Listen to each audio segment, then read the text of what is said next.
الإرهاب، ويحتاج إلى جهد حكومي للحفاظ على معالمه التاريخية، حيث أن نسب الإعمار لا ترتقي لمستوى طموح المواطنين. التفاصيل مع صباح الطائي. يشهد قضاء حديث غرب الأنبار استقرارا أمنيا ملحوظ يتضح من التعاون الكبير بين القوات الأمنية والمواطنين.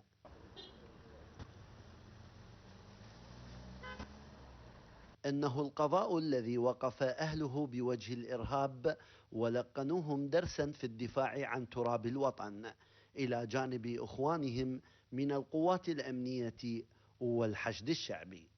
ويحتاج القضاء اليوم إلى التفاتة من قبل الشركات الاستثمارية في العراق لإعادة رونقه وجماله. كما يعرف الجميع قضاء حديثة من الأقضية المستتبة أمنيا، كون قضاء حديثة قضاء الوحيد الذي يسقط به داعش.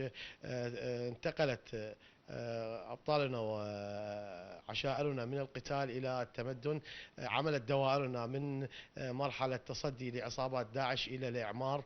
الأمن مستتب في القضاء. ندعو جميع المستثمرين في العراق توجه إلى قضاء حديثة من أجل الفرص الاستثمارية في القضاء. أهالي قضاء حديثة ناشدوا الجهات المعنية بالسرعة في إنجاز الشارع الرئيسي الذي يربط بين الرمادي والقائم، كونه الأكثر خطرا عليهم وكان يسمى بطريق الموت. الأمن في القضاء وجهد كل الشكر والتقدير للأجهزة الأمنية، وهذا يعني إن دل فيدل على وجود تعاون بين المواطن وبين الأجهزة الأمنية.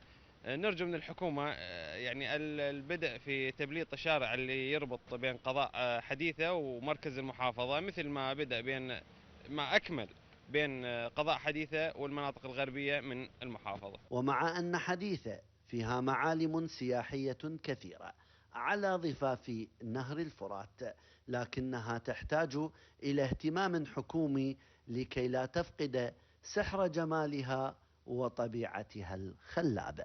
والله حديثة نعم بدأت يعني تجذب السواح، يعني السواح العراقيين أو السواح الأجانب يجون عندنا عيون حجلان يعني حلوة حقيقة، يراد له شوية اهتمام أكثر.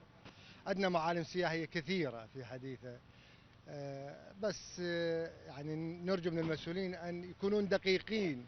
معالم حديثة الحقيقية، هذا الجبل على الطريق اللي يربط بين حديثة وحقلانية والنهر والنخيل بدأت تروح معالمها يبنون بها محلات وكذا. يا ريت يحافظون على موضوع التراث الحقيقي الحديثة حتى تبقى هي جاذبة للسواح. لقناة الطليعة الفضائية صباح الطائي، الأنبار.